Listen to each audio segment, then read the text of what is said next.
On avait une production à Hong Kong, mais et les scènes de rue, on devait avoir des autorisations. Après, on a fait quelques plans aussi un peu volés, oui, oui, oui. Et voilà, et on ne demandait pas à toutes les personnes qui étaient à l'image non plus l'autorisation de les filmer, donc voilà, on se cachait un peu.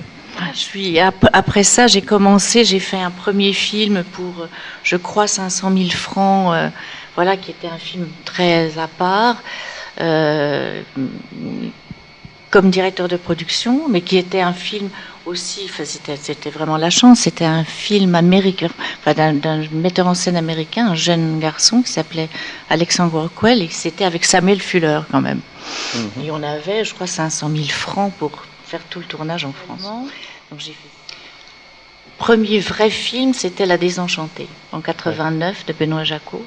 Et j'ai rencontré, de fil en aiguille, des réalisateurs qui m'ont. J'ai peut-être fait un film où j'étais pas vraiment pour, mais tous les autres films, c'était des. Enfin, pour moi, c'était une chance de rencontrer des metteurs en scène qui me passionnaient, que j'admirais.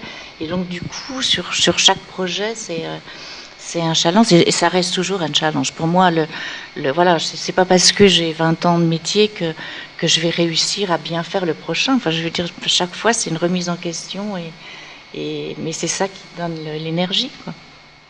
Vous dites, et entre Brian De Palma et Olivier Assayas, le parallèle est facile. La pré-production est la même. Vous voyagez ensemble pour faire les repérages, enfin pour valider les repérages, j'imagine, plutôt que les faire. Pour ce qui concerne le casting, etc. Tout est à peu près organisé de la même façon.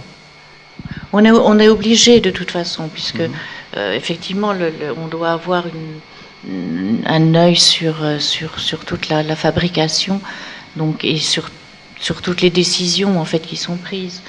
Mais l'enjeu de toute façon, c'est toujours d'essayer de donner le maximum au metteur en scène. Donc la façon de travailler est toujours la même. On le suit toujours.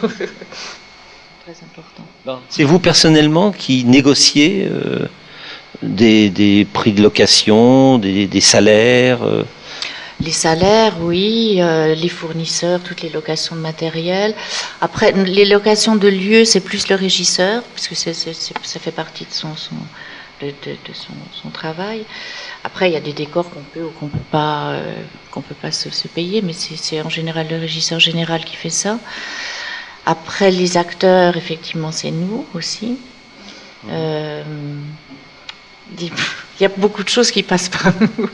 Donc il faut être très diplomate. Il faut être diplomate, bah oui, quand même. Oui. Et puis après, il y a des échanges à faire, c'est des vases communicants, un budget.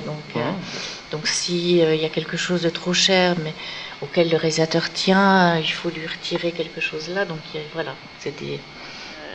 Et je crois que j'ai eu beaucoup de chance parce que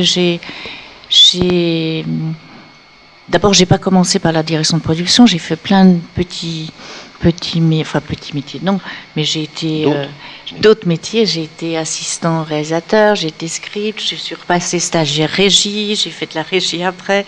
Enfin, pour arriver sur un plateau, vous vous sentez à l'aise. Pour arriver à faire de la direction de production, donc je connais un petit peu tous les postes de tous les gens et que je respecte du coup parce que je sais comment c'est dur. C'est pas si facile. Vous avez été première assistante sur quel film? J'ai été première assistante il y a très très longtemps maintenant. Et j'étais assistante Jean-Michel Ribes sur une série qui s'appelait Merci Bernard. D'accord. Et ça devait être dans les années 80, donc il y a longtemps. Vous êtes une sorte de conscience du metteur en scène qui lui rappelle en permanence que là, ça dépasse un peu et qu'on n'a pas de marge de manœuvre ou il le sait tellement bien que c'est pas nécessaire. Olivier le sait. Après, avec d'autres metteurs en scène, il faut effectivement rappeler de temps en temps, voilà, les dangers possibles. Il faut les signaler et les prévenir. Olivier, il est très conscient de tout ça. Le film on l'a fait vraiment avec l'argent du financement. Donc on avait 1,9 million, on l'a fait pour 1,9 million. Donc effectivement, le producteur n'a pas eu de frais généraux, il n'y a pas eu de recettes après, mais disons que voilà, on l'a fait avec l'argent qui a été financé. Donc, avec ce que j'avais appris sur le Brian De Palma, j'avais dit il faut aller tourner en Allemagne, parce qu'en Allemagne on trouve des financements. Effectivement, il y a le crédit d'impôt, il y a les régions qui donnent de l'argent. Et puis après, on a pris, il y a une grosse partie du film se passait en Suisse. On a pris un coproducteur suisse qui a amené un petit peu d'argent et on a fait 6 jours de tournage. Et au dernier moment, voilà, il nous manquait encore de l'argent. Et on a découvert un nouveau fonds au sud Tyrol, donc à côté de la Suisse, vraiment, c'est les Alpes qui continuent. Et on a déposé un dossier et on a eu la chance de l'avoir. Donc voilà, il nous manquait 300 000 euros, on a eu 300 000 euros. C'est quel budget, Sils Maria? Sils Maria, c'est 5 millions. C'est beaucoup, c'était compliqué. Oui.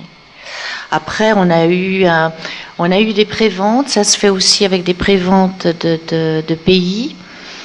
Et donc il y a AFC qui l'a préacheté, et puis il y a eu un petit peu d'argent privé, voilà, qui ont escompté les mandats justement. Et on a eu Canal difficilement, et on a eu Arte. Avec le grand accord, parce qu'on tournait en Allemagne, donc on a eu Arte en copro et préachat. Et aujourd'hui, de plus en plus, les images sont vraiment traitées sur la post-production. Donc, est-ce qu'il y a vraiment une différence française de traitement de cette post-production-là et américaine? Alors, j'ai pas fait la post-production de Passion. En fait, il y avait un directeur de post-production qui est Abraham. Et niveau budget, Kobler. peut-être. Mais on avait commencé le montage déjà pendant le tournage, et puis j'avais suivi un peu parce que j'étais proche du monteur, voilà, et que je suivais le film quand même un petit peu, mais de plus loin.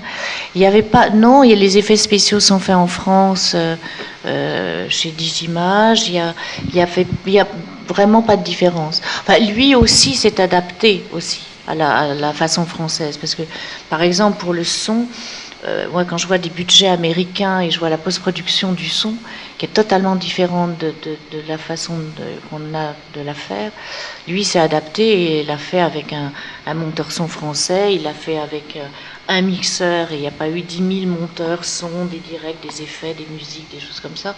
Donc lui s'est adapté. Je pense qu'il y a une différence entre les Américains et nous, effectivement, oui, en post-production. Vous pourriez... C'est une chose importante, effectivement, la différence de budget entre un film tourné en numérique et un film tourné en 35, c'est à peu près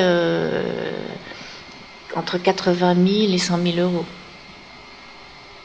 Donc c'est une grosse différence, quoi. C'est pour ça qu'on s'est battu et que c'est difficile de garder le 35, oui, pour les gens qui ont le 35. Vous, en tant que personne, vous voulez continuer à faire ce métier encore longtemps, ou si vous avez des vues vers la production, mais de manière plus personnelle, on va dire? Moi, je ne vais pas m'arrêter déjà, parce que... mais... Non, je vais continuer. Et moi, ce que j'aime, c'est effectivement, j'aime bien être de plus en plus impliquée dans la production, mais ce que j'aime, c'est le tournage, quoi. C'est le moment le plus passionnant, parce que c'est tout ce que vous avez préparé se concrétise. Et moi, par exemple, il y a beaucoup de directeurs de production qui sont pendant le tournage dans leur bureau et qui viennent le matin et le soir. Vous êtes sur le plateau. Moi, je suis sur le plateau. Voilà. Ouais. Je me fais un petit coin sur le plateau, et je suis sur le plateau et je suis bien, quoi. Donc, mais j'ai pas envie de m'arrêter, non, du tout.